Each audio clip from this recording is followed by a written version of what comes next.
Métropole fait le point.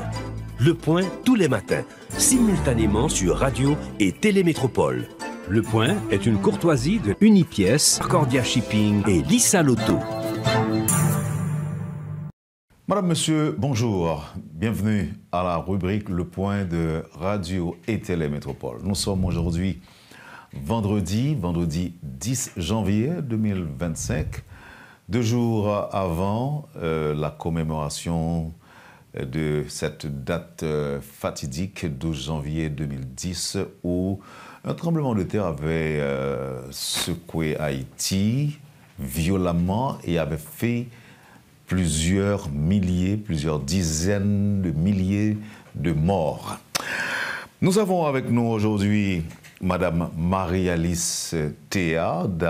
D'ailleurs, elle a rédigé un livre qu'elle a baptisé Les faits insolites, les petites histoires insolites que l'on doit retenir apparemment. Et elle aura justement à partager quelques-unes de ces histoires avec nous dans le cadre de cette émission avant l'anniversaire du tremblement de terre de janvier 2010. Je suis content d'avoir la possibilité de vous parler, même s'il doit s'agir d'un week-end qui fera surgir ou ressurgir des souvenirs douloureux, pénibles. Quoique selon Marie-Alice Théa, il n'est pas que ça. Il y a aussi de bons souvenirs. Bonjour Marie-Alice Théa, bienvenue. Je suis très content d'être avec toi. C'est encore un plaisir. Nous parlons parler, je dis. Revenir à Métropole est toujours un plaisir. Ah, et je m'en réjouis. Ça fait plaisir. Mais j'ai une pensée particulière, qui est une pensée d'affection et d'amour pour ceux-là qui ont traversé le 12 janvier. Car quand on parle de l'histoire de l'humanité, il y a 2 genres d'individus qui traversent. Il y a ce qu'on appelle les médians, parmi les gens du 12 janvier qui sont partis. Certains d'entre eux n'ont pas encore traversé. 15 ans après. Parce qu'ils s'occupent, oui, 15 ans après. Ils s'occupent de la parentèle, ils s'occupent des gens qu'ils ont aimés. Ils mettent de l'ordre encore, si bien que beaucoup de gens disent rêver de leurs parents ou de leurs amis partis. Et ils ont peur, parce qu'ils se demandent, est-ce que c'est parce que nous autres, nous allons mourir? Tel n'est pas le cas. C'est une façon de leur dire, ne vous en faites pas, nous sommes encore là avec vous. D'où la nécessité pour nous autres, les survivants, d'aider nos parents, nos amis et ceux que nous avons connus à traverser, à s'en aller vraiment, leur dire que nous sommes bien, que nous pouvons nous défendre, que nous pouvons appréhender les événements que nous côtoyons afin qu'ils partent. Je sais que tu entretiens des relations avec des gens qui ont déjà voyagé, pour reprendre tes propres mots. Et oui, tu entretiens des relations, et je ne sais pas si les mots sont justement bien utilisés. Et est-ce que ça veut dire que ce que tu nous dis là, ce que tu partages avec nous, Marie-Alice Théa, c'est du vécu? Oui. Oui, et c'est du vécu pas seulement pour moi, mais pour beaucoup d'autres. Parce que ce qui arrive, c'est qu'on disait que les Grecs, quand ils allaient au royaume des morts, passaient par la source appelée l'été, afin d'oublier. Donc, on effaçait leur mémoire pour qu'ils reviennent. Jésus disait de Jean-Baptiste, il est revenu. Et dans certains endroits, certaines cités de l'époque, on n'acceptait pas Jésus parce qu'on attendait Élie. Et en 553, il y a eu un concile auquel le pape lui-même n'a pas assisté. Et c'est depuis lors qu'il y a comme une vindicte pour que l'on renonce à la réincarnation. Mais la réincarnation a toujours existé, on en a toujours parlé. Il y a des gens chez qui on a effacé la mémoire entièrement, il y a des gens chez qui on a effacé la mémoire en partie, et il y a des gens chez qui on n'a pas effacé la mémoire. Beaucoup d'études ont été faites là-dessus. Si bien que l'on dit qu'à 90%, on revient dans le même pays ou dans la même famille ou avec les mêmes personnes. Ce qui arrive chez nous, c'est que des gens qui sont partis le 12 janvier, certains d'entre eux étaient venus finir une mission et sont partis définitivement. D'autres sont partis pour revenir. D'autres sont déjà revenus. Et ça nous permet aussi de faire un distinguo entre les médians, c'est-à-dire ceux qui meurent et qui n'ont pas encore traversé, et les fantômes. Parce que les fantômes, ce sont des âmes qui sont restées coincées et qui n'ont pas pu traverser parce qu'ils se sont attachés au matériel ou alors qu'ils ont quelque chose qu'ils n'ont pas fini, comme ça a été le cas pour beaucoup de Templiers. Il y a beaucoup de Templiers qui n'ont pas pu traverser parce qu'ils ont des choses à donner, ils ont des choses à partager, ils ont une mission à terminer. Et quand ceux-là qui voient les décédés vous disent « J'ai vu quelqu'un qui parle une langue que je ne connais pas », cette personne a vu un fantôme qui parle le langage de son époque. Parce que si c'est un Templier que vous voyez, il va parler une langue que vous ne connaissez pas. Si c'est quelqu'un qui est d'une vie de bien lointaine, il va parler araméen ou une autre langue morte. Donc, vous n'allez pas comprendre. La personne reste bloquée dans son époque. Il va porter les vêtements de son époque, il va parler le langage de son époque. Et très souvent, les communications se font au niveau de l'esprit, de l'intelligence. Et quand c'est quelqu'un... Je ne me rappelle pas avoir fait cette expérience, de voir quelqu'un dans mes rêves et qui me parle dans une langue... On ne les voit pas en rêve, on les voit dans ce qu'on appelle les rêves éveillés, ou alors, comme on dit en créole, yeux clairs. On voit un fantôme. Moi, j'ai vécu avec des fantômes. Nous avons habité, ma famille et moi, une maison hantée au Caille. Non, mais d'accord, tout qu'on va même avec tout le monde. Non, c'est cette maison-là qui est juste à côté de l'hôpital général au Caille. C'est une maison hantée. Et cette maison a une grande terrasse. Donc, le matin, j'allais balayer la terrasse avec les fantômes. Et je me rendais compte que c'était des gens transparents dont les pieds ne touchaient pas le sol. Alors que souvent... À la table de la salle à manger, nous avons des médians avec nous. Ces médians étaient comme nous. La chose commune entre les médians et les fantômes, c'est que leurs pieds ne touchent pas le sol. La chose commune, et le plus, c'est qu'on ne les voit pas. Oui, étant donné que c'est plus récent aussi, il va parler le langage de notre époque. Il va porter les vêtements de notre époque. Donc là, il y a plusieurs dimensions, si je crois bien comprendre. Une dimension qui vous permet d'entrer en contact ou encore de voir les médians et les autres dimensions Je n'ai pas ce pouvoir. Non, je ne fais pas de canalisation. Non, je ne parle pas de vous. Je suis contre la canalisation. Je ne parle pas de vous, je parle de manière générale. De nous autres. De manière générale. Des humains vivants. Vivants. Je dis qu'il y a les médians, ceux avec qui on peut communiquer. On peut communiquer avec les fantômes aussi. Les fantômes aussi, parce que tu l'as bien dit qu'il n'y a pas de différence. Mais là, moi, il y a une grosse différence. L'un est coincé, l'autre est dans un no man's land. Il va s'en aller. Mais la famille peut le retenir. Par exemple, quand vous mettez la photo de quelqu'un, chaque jour vous priez devant, vous allez voir une cartomancienne et vous faites des canalisations. Vous empêchez à cette personne de traverser. Parce qu'il y a plusieurs maisons dans la demeure du Père. Et l'âme qui doit traverser doit travailler pour évoluer jusqu'à fusionner avec son Créateur. Donc, quand vous appelez cette personne, chaque fois, vous rétrogradez l'évolution de cette personne. Car ces âmes... C'est une bonne chose de... Non, il ne faut pas le faire. Car quand une âme a besoin de vous, elle vient vers vous. Parce que je trouve cela absurde, bien que, bon, comme Saint-Augustin, je crois, parce que c'est absurde. Mais cependant, je dirais, il ne faut pas déranger l'évolution d'une âme qui traverse. Parce que ces âmes-là travaillent. Elles travaillent à leur évolution. Et souvent, quand vous les appelez, elles font un long chemin pour revenir vers vous. Souvent, elles font un long chemin pour venir rencontrer quelqu'un qui va traverser. Donc, il ne faut pas les déranger.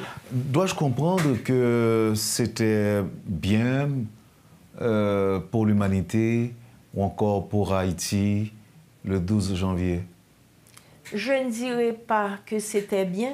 Je dirais que le 12 janvier, ça a été une chose initiatique, dramatique, effrayante, bouleversante et miraculeuse. Parce que ça nous a permis de rencontrer ce don divin qu'on appelle la compassion, l'empathie, la générosité. Et Haïti, une fois de plus, a fait une première. C'est bien la première fois qu'on a vu des gens qui n'avaient rien en commun avec d'autres gens se porter à leur secours et risquer leur vie pour sauver les autres. Et comme je te l'ai dit tantôt, je dirais que c'est une occasion. J'ai cherché le mot parce que je trouvais que l'occasion était trop faible. Mais une opportunité, tu veux dire? Non. Je dirais que c'était un moment de vie qui a permis que l'on admette que ceux-là que l'on prenait pour les plus vulnérables pouvaient nous étonner par leur noblesse. Et justement, j'ai ces 4 cas que j'aimerais bien partager avec vous. Et le premier cas, qui est peut-être le plus important, je l'appelle le prince de lumière. Le prince de lumière s'appelle Rodenson. Rodenson avait 6 ans. Il avait une jeune sœur appelée Anna qui n'avait que 4 ans. C'était une famille humble, dans un milieu défavorisé. Il y avait le père maçon, la mère qui avait un petit studio de beauté, et la mère avait pris l'habitude de responsabiliser Rodenson. Quand tu dis maçon... Maçon, un boss maçon. Un boss maçon, yeah. Et je tenais à cette précision. Oui. Oui, pas le maçon mystique. C'est ça, ok. La mère sort et dit à Rodenson, tu es responsable de ta sœur. Donc, n'ayant pas les moyens de se payer une nounou, c'est Rodenson qui doit s'occuper de sa sœur. Eh bien, le tremblement de terre arrive, Rodenson est propulsé hors de la maison, Rodenson est amoché, Rodenson est douleur, tu sais, parce que bon, ce moment-là était un moment qui n'avait qu'une traînée de douleur. Donc, les voisins sont venus aider Rodenson, le sortir des gravats, et Rodenson se souvient qu'il a une responsabilité. Malgré la douleur atroce qu'il ressentait, il retourne sous les décombres, il va chercher sa sœur. Et tu vas comprendre pourquoi je l'appelle un prince de lumière. Il entend les cris de la sœur est dans un trou. Malgré sa souffrance, il se laisse glisser dans le trou. Il ramène la sœur. Les gens l'ont vu sortir avec la petite fille qui avait une poupée de chiffon en main. Je vais rencontrer Rodenson 3 ans plus tard. Il va venir à ma galerie d'art, il va prendre des cours parce que Rodenson aime l'art. Rodenson est joyeux, il est jovial, c'est un garçon extraordinaire qui descend d'Elma pour aller chercher sa sœur à l'école. Et un beau jour, je lui dis, mais tu marches en te dandinant. Il me dit oui, parce que ce jour-là, c'est quand je suis revenue que je me suis rendu compte que j'avais perdu ma jambe. Donc il a été chercher sa sœur... Avec une jambe perdue. Avec une jambe perdue. Amputée d'une jambe. C'était un prince de lumière. C'est le lendemain, en sortant, il s'était pas évanoui. Et le lendemain, à son réveil, il s'est rendu compte qu'il n'avait plus la jambe. Mais il a sauvé sa sœur. C'est un cas exceptionnel. Et je dis que ça a été une expérience heureuse parce que ce sont des enfants joyeux. Et là, à la librairie des Champs, il y a beaucoup de livres sur enfants avec Anna. Anna est devenue une petite star. Et on fait beaucoup de livres pour enfants autour de Anna. Eh bien, Rodenson, maintenant, est un étudiant qui a reçu son diplôme universitaire. Donc, c'est un prince de lumière. 15 ans après. Oui, oui. Il a 21 ans. Deuxième fait maintenant? Le deuxième fait, il s'agit d'un bourgeois mulâtre, gros, gras, énorme, qui brasse de l'argent et bon, on fait de l'argent, la machine marche à longueur de journée. Ce n'est pas la machine ATM qui donne, c'est la machine ATM qui prend. Et il a une secrétaire, ce jour-là, ils ont finalisé un contrat, tout le monde est content. Lui, il rêve déjà de la fête qu'il fera à Thomasin avec sa femme, les amis, le champagne, blau. Tremblement de terre, il se retrouve 2 étages plus bas, la secrétaire en dessous et cette masse énorme couchée sur la secrétaire. Et ce qu'ils ont comme espace, c'est l'espace d'un cercueil. Donc, ces gens-là commencent à s'asphyxier. Je donne les détails dans ce livre, mais je vais passer sur les détails. Et une amie appelle, son téléphone par chance marche. Il trouve un tesson de bouteille, il coupe sa poche, il enlève le téléphone, parle à l'ami qui lui dit « Je cherche ton fils ». Et il dit à l'ami « Écoute, j'ai besoin d'aide, voilà. » L'ami lui dit « Voilà, j'appelle Haïtien Tractor, on envoie des machins pour aider et on envoie de grosses masses énormes pour enlever le gravat et sortir ces gens. Mais au lieu de les sortir, on les entasse davantage. Oui, c'est une possibilité. Et dans la rue, les gens parlent. Tout le monde parle. Et quelqu'un entend dire Monsieur William, tel côté, oui, ça va pas. Il dit, qui est-ce? Monsieur Gédéon. Alors j'invite des noms. Oui. Parce que je veux garder, quand même, respecter l'intimité des gens. Et on lui dit oui. Il dit, ah non, nous suis ces monsieur. On dit oui. Alors lui, qu'est-ce qu'il est? Encore un boss maçon. Et il dit, ah, je vais aider. Donc, il avait en main son burin et son marteau, il s'en va. Donc, impossible pour les gouilles d'aider ces 2 personnes ensevelies. Et ce bonhomme commence à creuser. Et il creuse avec une telle intensité. Vous savez que dans ce pays, nous sommes des extrémistes, on fait tout à outrance. Il tape, et les autres se sont mis à taper avec lui. 4 heures de travail. Et il y a une lucarne qui est formée et on tire ces gens de là. Quand ce monsieur sort... Ne me dis pas qu'ils étaient encore vivants? Oui, vivants. Quand ce monsieur sort avec sa secrétaire, il veut remercier ses sauveurs. Et il voit que c'est Boss Joe, son sauveur. Alors, il s'en lasse, c'est la belle affaire, mais il ne connaît pas Boss Joe. Et Boss Joe lui dit, ou pas qu'on aime, même qu'on est très bien. Et Boss Joe lui dit, il y a quelques années, j'étais venu faire un job chez vous. J'étais en train de monter un mur avec d'autres boss et l'architecte. Et je vous ai vu arriver dans votre grande voiture de luxe climatisée. J'ai tapé à la fenêtre parce que je n'avais pas d'autre choix. Je vous ai dit, patron, un petit monde qui est malade, chancel, là, mourir. Bon, 2500 gouttes, tant pis pour mal sauver. Et vous avez dit à l'architecte, vous le connaissez? L'architecte a dit, non, c'est bien le premier jour qu'il travaille avec nous. Et vous avez mis la main à la poche, vous m'avez donné tout ce que vous aviez dans votre poche, et vous avez dit à votre chauffeur, prends-le, menez-le chancel, il y a une vie à sauver. Eh bien, je dis, je vais nous remettre tout ça. C'est le deuxième cas. C'est le deuxième. Donc, quand on vit des drames, il faut voir que l'humanité est diverse. Nos convictions sont diverses, nos traditions sont diverses et nos réactions sont diverses aussi. C'est toujours une occasion de découvrir ce qu'il y a dans nos âmes. C'est une occasion de découvrir ce que nous avons comme lumière à l'intérieur de nous. Où nous allons pencher vers la couardise, où nous allons devenir des héros. Et je dis que le 12 janvier a permis de découvrir des héros et aussi de savoir que le côté très matérialiste de certains individus pouvait également sauver des vies. Le troisième cas, une petite amie à moi, architecte, minuscule, menue, est dans un supermarché.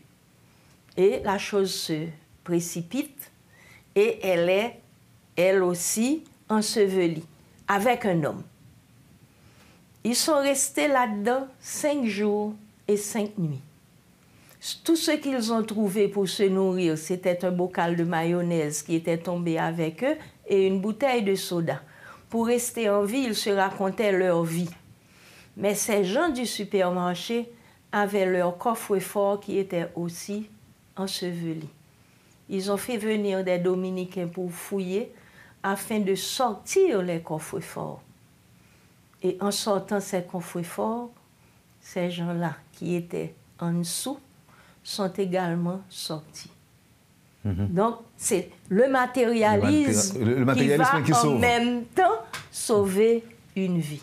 Donc, il faut se dire que dans la vie, il y a toujours des événements qui nous surprennent et qui nous mettent face à des vérités qu'il faut admettre pour ce qu'elles sont. Donc l'arrogance surprend, l'humilité surprend aussi. La compassion surprend. L'empathie aussi.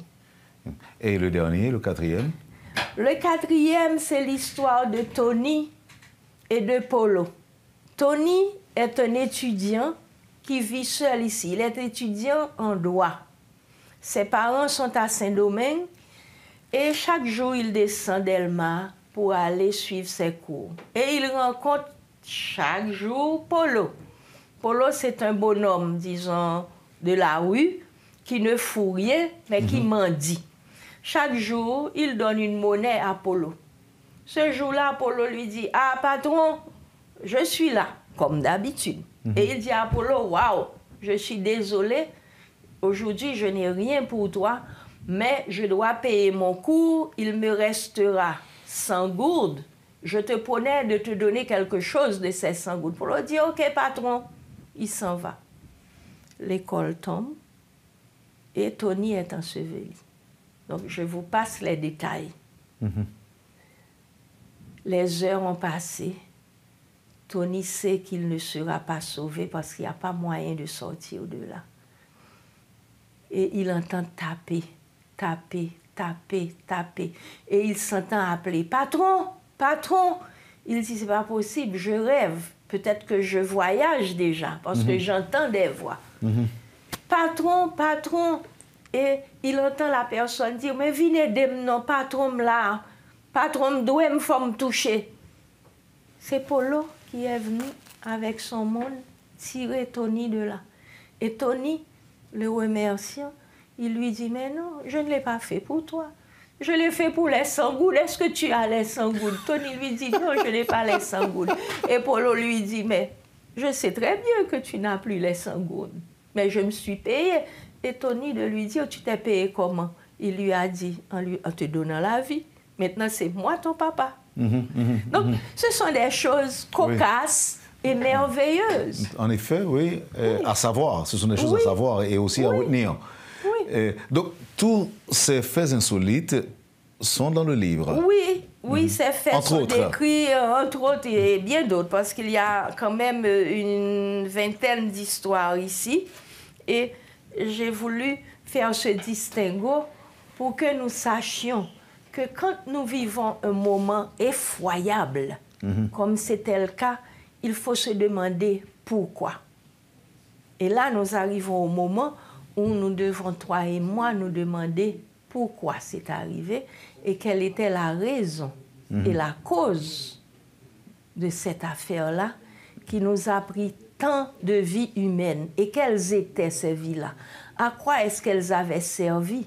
Pourquoi elles ont été fauchées à ce moment-là? Pourquoi d'autres sont sortis vivants, d'autres ont survécu et d'autres ont voyagé? Oui, pourquoi tellement de miracles? C'était le cas de Dieufin, qui va à GOC pour suivre un cours et qui, ne manipulant pas bien la langue française, même s'il maîtrisait le vocabulaire, a attendu M. Duvalsin, son professeur, en dehors de l'école, et l'école tombe. Tout le monde meurt, excepté Dieufin et M. Duvalsin. Alors, pour ne pas être ridiculisé par ses camarades. Oui, à cause de son articulation déficiente. Donc, il a attendu dehors. Oui.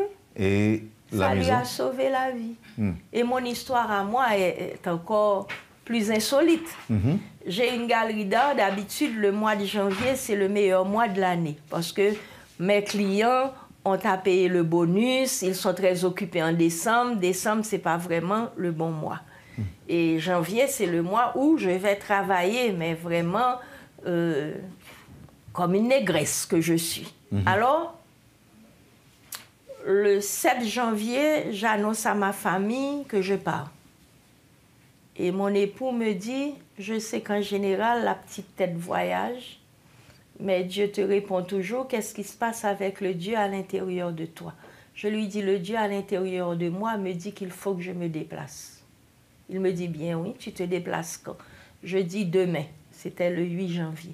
Je pars, le tremblement de terre arrive, et je suis avec une amie qui s'appelle Maria Sali dans un restaurant. Et je lui dis, il faut que je te fasse des cartes, il se passe quelque chose dans ma tête que je ne comprends pas.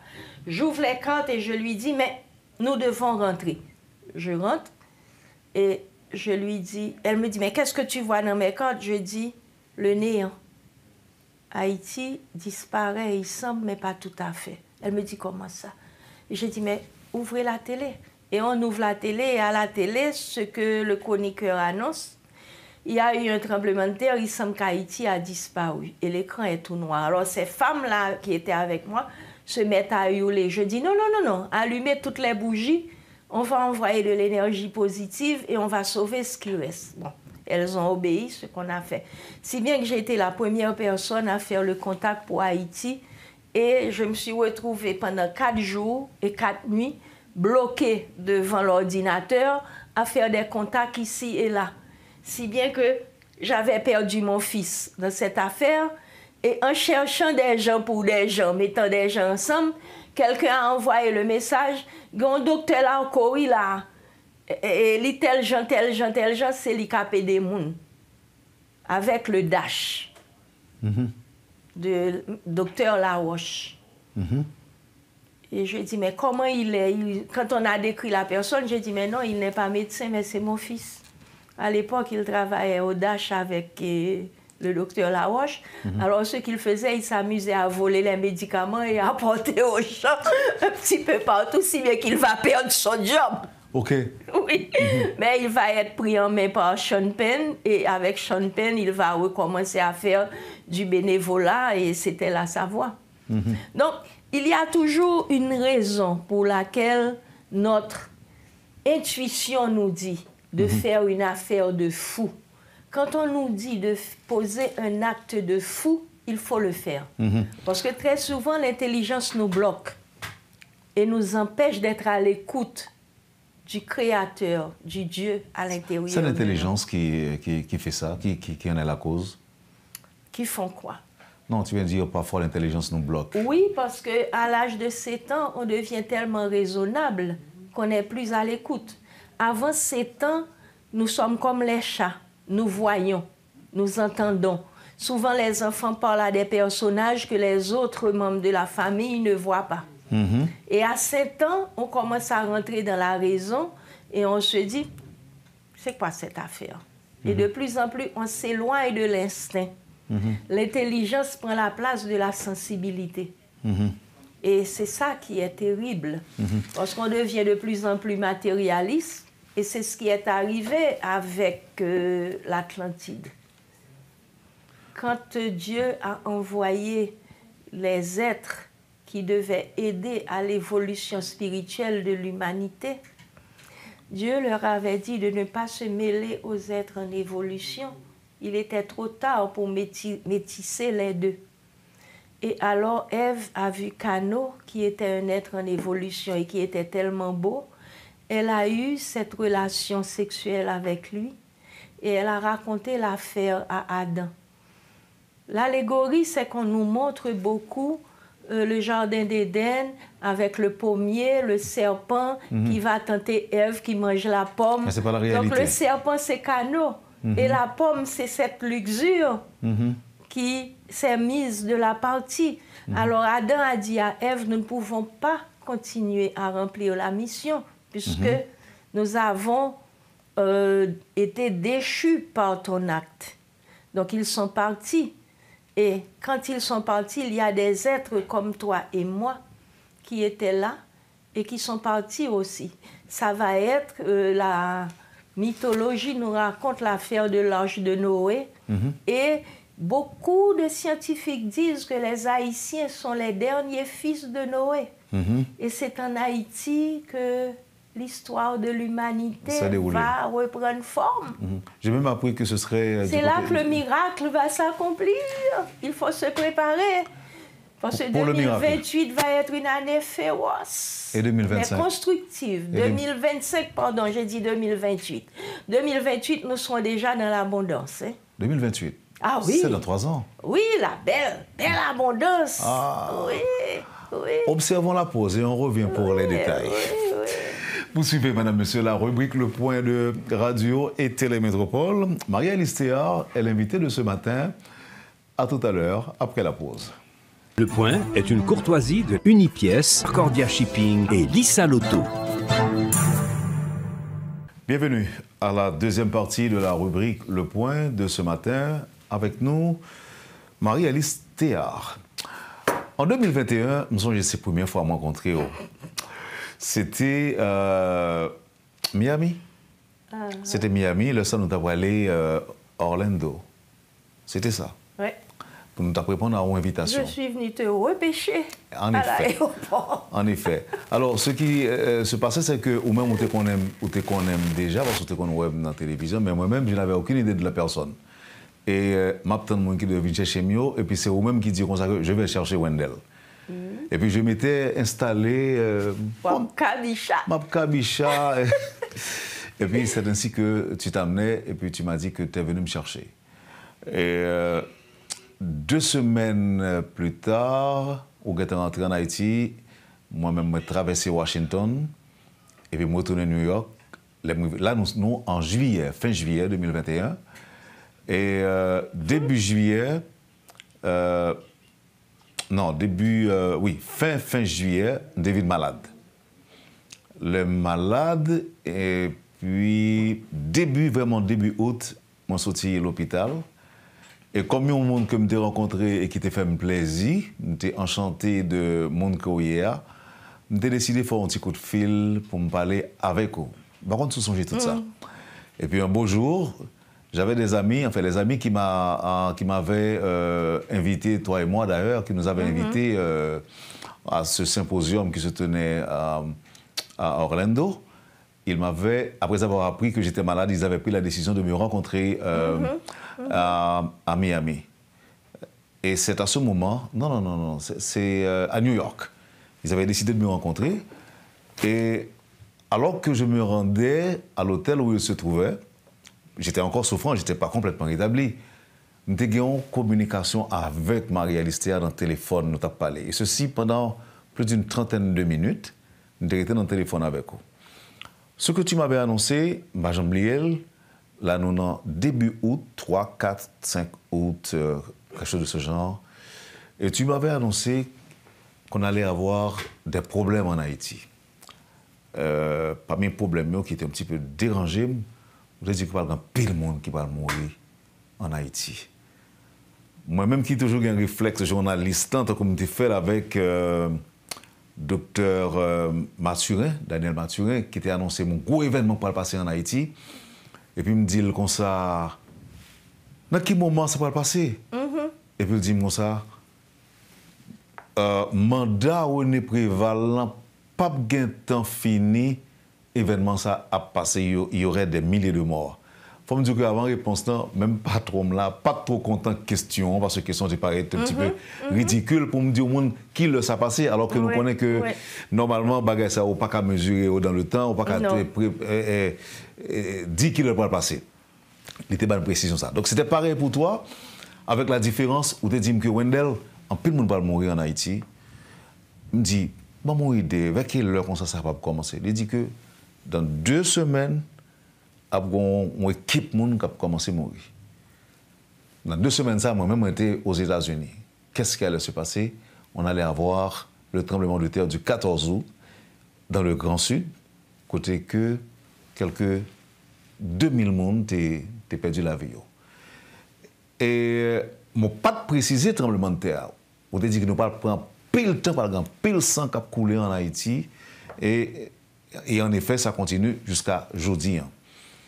L'autant dit, par exemple, l'année dernière, il y a des rapports qui font état de plus de 5000 personnes qui ont perdu la vie, alors que nous pas dans la guerre.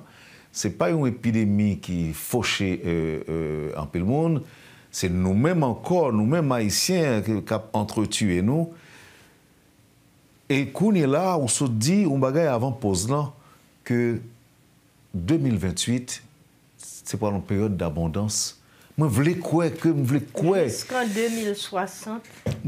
Alors, ce que je voulais dire, je veux croire que cette annonce-là, pour me dire prophétie, ça, il va l'accomplir et que Haïti a pour l'autre pays. Mais plus près de nous en 2025, est-ce que les gens vont continuer à mourir? 2025 sera une année féroce de par le monde, pas seulement en Haïti. Tous ceux qui ont touché à Haïti, tous ceux qui ont empêché l'évolution économique, spirituelle d'Haïti vont mourir, ou physiquement ou socialement, de par le monde. Parce que 2025 sera une année constructive pour l'âme haïtienne. Et c'est à ce moment-là que nous ferons vraiment le distinguo entre les êtres en évolution et les êtres venus de Dieu, ce qu'on appelle les êtres adamiques. Parce que les êtres adamiques ne tuent pas, les êtres adamiques ne détruisent pas, les êtres en évolution détruisent. Et les êtres en évolution vont disparaître de par le monde. Mais en Haïti, ce qui arrive, c'est que le réel a tendance à se jumeler au mythique. On parle toujours du réalisme merveilleux chez nous. Nous dit que c'est des mythomanes. Nous, pas des mythomanes. C'est parce que nous vivons souvent sur deux réalités. Nous pas des mégalos non plus. Bon, il y a un petit gens disparaître tout. Maintenant, ce qui arrive, c'est que dans cette année-là, 2025, nous aurons des choix importants à faire. Ce sera le moment décisif pour que nous sachions qui nous sommes. Est-ce que nous allons participer avec les Atlantes à la reconstruction de ce pays, reconstruction des âmes et reconstruction des biens? Ou est-ce que nous allons faire le choix matériel et égoïste, égocentrique même, de ne penser qu'à nous? Si nous le faisons, nous allons disparaître. Tous ceux qui auront à faire ce choix négatif disparaîtront. Si nous décidons de rentrer dans la lumière, d'accepter la lumière, d'être les porteurs de lumière que nous sommes censés être, nous allons vivre longtemps. Mais comment porter? 2025, ce sera le moment décisif. Car il faut donner du travail à tout le monde. Il faut qu'il y ait l'inclusion. Car tout un chacun est un professeur et tout un chacun est un élève. Il faut qu'on ait le respect de soi et le respect de l'autre. Nous devons aussi penser à l'autre. Nous ne pouvons pas continuer à faire des régimes parce que nous sommes trop gros, alors que le voisin n'a pas à manger tous les jours. Et quand on donne au voisin, il faut le faire en respectant sa dignité. Il n'est plus question de faire de la mendicité. Haïti ne peut pas mendier. Haïti est immensément riche. Et je peux témoigner de ce que nous avons dans notre flore. Qu'est-ce que nous avons? Nous avons le médicament universel. On n'en parle pas. Ce qui va assurer la survie de l'humanité se trouve en Haïti parce que ces plantes-là sont endémiques et elles ne poussent qu'en Haïti. Elles ne poussent pas à Saint-Domingue. C'est en Haïti seulement qu'on va trouver ces plantes-là. Comment on les appelle? Là, on va nous envoyer une autre chose qui sera pire que le Covid. Et on a qui ça pour nous soigner? À petit patate, ça vient. C'est une blague? Non, Si patate ça vient, c'est en Haïti seulement joindre. C'est là seulement le pousser. Al planter de l'autre côté, le pas prend. Ou pral gagner récolte si patate ça vient qui pral venir. Une fois le vini, ou après épidémie a gagne. Eh bien, avec si patate ça vient, on pral grager li, ou ap fait ti médicament ou ap mettre un petit moringa là-dedans, un petit derrière d'eau et pour bon. Ou ajoute un petit miel sur rien. Yes. Mais pas chauffer miel là, parce que si chauffer miel là, son bail cancérigène l'a tourné. Mais prendre ça vient, elle planter l'autre côté non. Non, alors, pas planter le petit ça vient. Non, pas prendre mal planter le Jacmel, non? Oui, m'a dit l'autre pays, elle planter le Saint-Domingue non.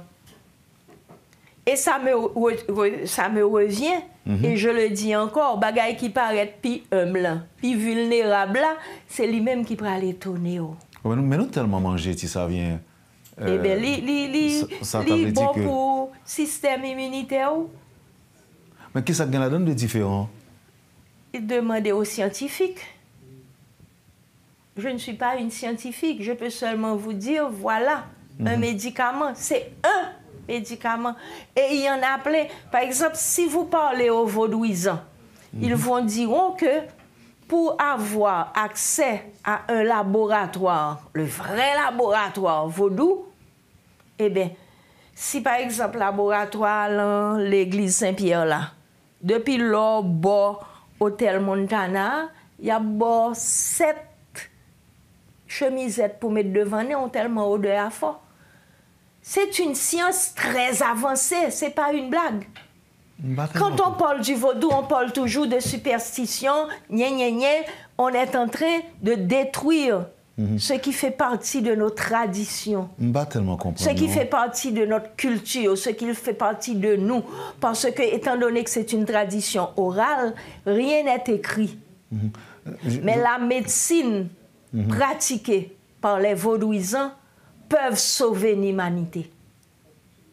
Et cela se fera. Oui, mais il y a des gens qui disent. Mis à part les autres richesses, les mines, tout ce que nous avons. Oui, mais il y a des gens qui disent que vaudou, en tel que pratiqué par certains gens, je ne sais pas si c'est par ignorance, il cause du tort. Par exemple, justement, tu as dans toute religion. Dans la religion catholique, il y a mon père qui fait messe noire, il y a mon père qui vire soutane derrière moun.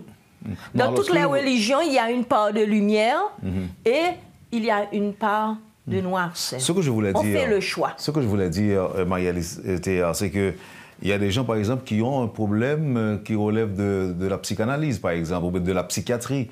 Et on les emmène chez un Ougan qui s'est un Ougan, fait soit le bateau, qui sont zombies et puis jusqu'à ce que mon perde du net. Bon, ça, ce sont des trucs créés par l'ignorance et parce que cette personne-là, là, elle joue un Ougan qui a vide de gains et qui sont volés. Mais ça n'a rien à voir avec... Ça arrive dans toutes les religions. OK. Ou pour la religion catholique, ou attendez poter poule pour mon père, poter zé pour mon père. C'est la même chose. Il y a des gens qui sont saints, S-A-I-N, et il y a des gens qui ne le sont pas.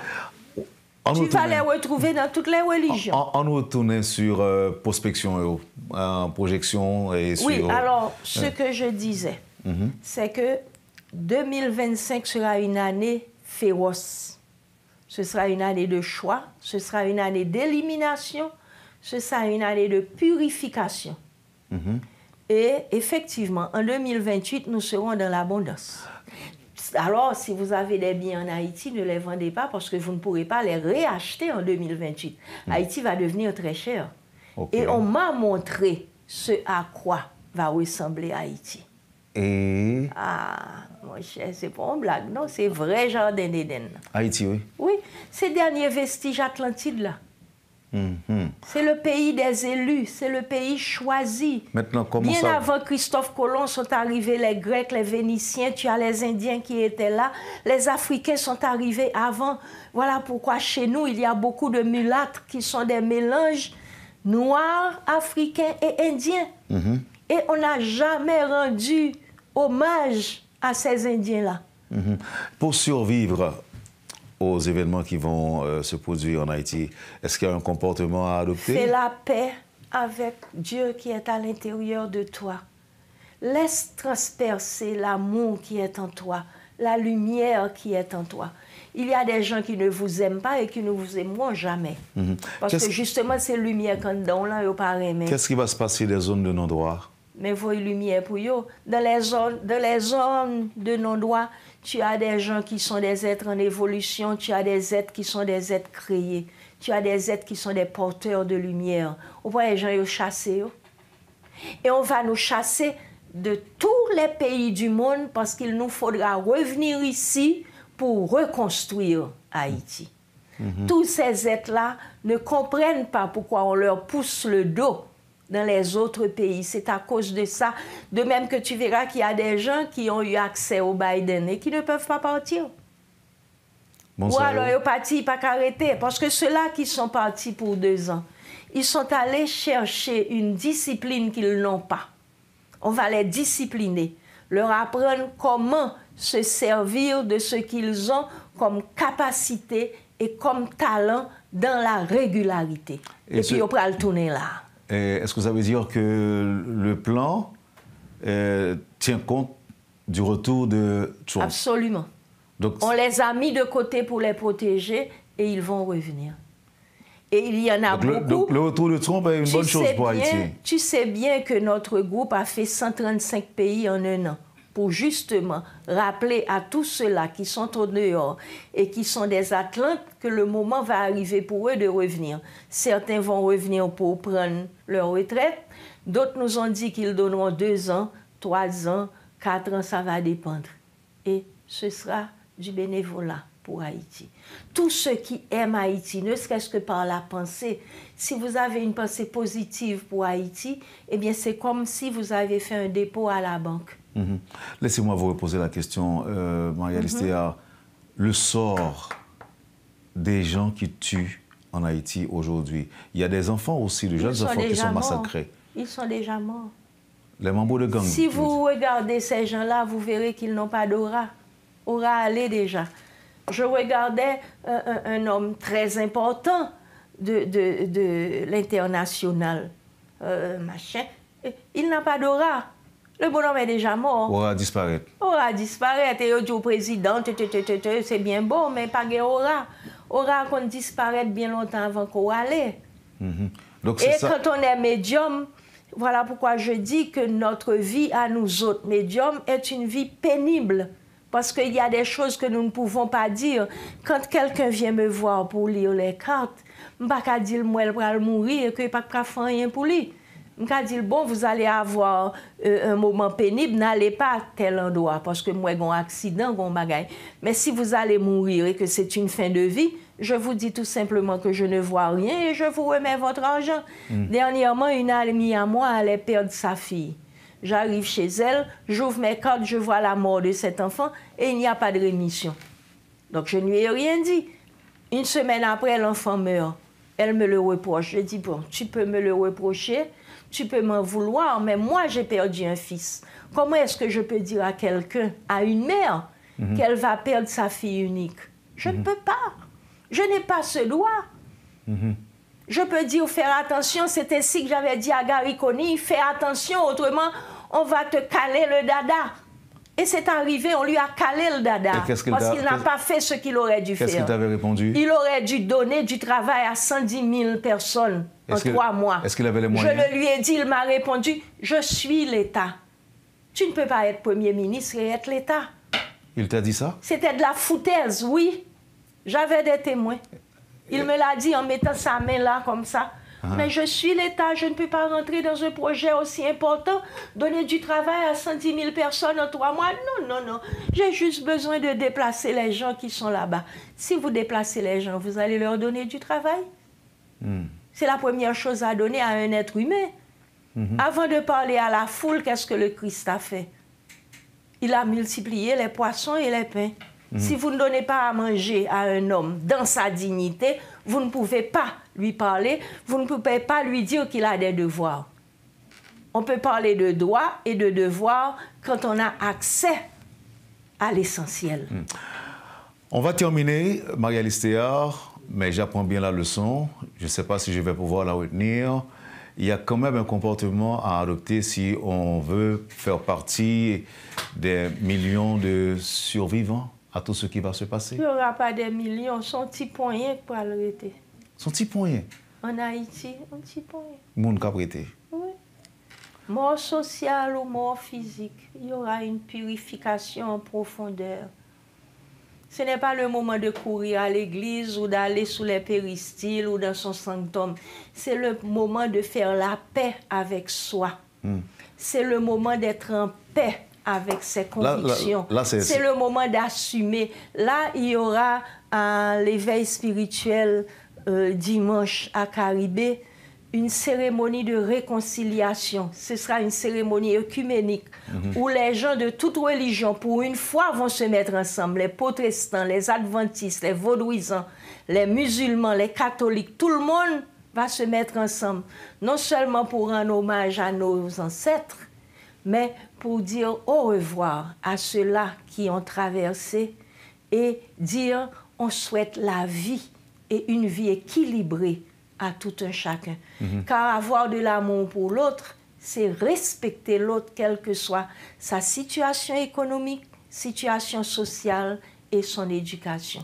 Car nous sommes tous des maîtres et nous sommes tous des élèves. Des maîtres et des ouvriers aussi. On ne sait pas qui va nous sauver la vie demain. Et l'activité à Caribé ce sera dimanche de midi à 3h30. Je crois que la cotisation est à $22 US pour avoir accès aussi à la soupe Joumou, qui est notre soupe nationale. Et cette soupe-là, elle se fait sans viande. Afin de mettre viande dans la soupe Joumou, c'est une erreur. Parce qu'à l'époque, les esclaves n'avaient pas accès à la viande. Seulement des légumes et des racines. Gros ami qui est à l'étranger, qui nous là, monsieur, profitez de l'espace pour dire que il fait un rêve que Haïti était effondré et puis refait surface encore. Vous pensez Haïti est déjà effondré. Parce qu'il faut faire attention aux âmes qui occupent Haïti. Nous sommes dans l'effondrement. Nous sommes dans la putréfaction. Putréfaction. Nous sommes pourris. On pue. Nous pourris. Oui, on pue. Donc, le moment est arrivé de sortir la tête de la merde et de dire à son créateur, je suis un être humain et je veux vivre comme un être humain. Je veux semer la lumière et l'amour. C'est un plaisir vous me détendre. Moi-même tout, comme d'habitude. Respect pour. Un pile l'amour pour. Merci à Métropole. Merci que nous kembe et que nous kembe rectiligne et droit. Merci d'être des êtres de lumière. Nous sommes contents de te rencontrer aujourd'hui. Merci encore une fois, Marie-Alice. Bonne année. Oh oui, bonne année de lumière. Même si l'année sera, comment on l'a dit féroce. Féroce. Et constructive. Féroce et constructive. Merci, Marie-Alice. À bientôt. Vous avez suivi, madame, monsieur, la rubrique Le Point de Radio et Télémétropole. C'était Marie-Alice Théard. Je vous remercie de nous avoir suivis. Passez un bon week-end avec Métropole et à la semaine prochaine. Quand les nouvelles s'affolent, Métropole fait le point. Le point tous les matins, simultanément sur Radio et Télémétropole. Le Point est une courtoisie de Unipièce, Cordia Shipping et Lissa Loto.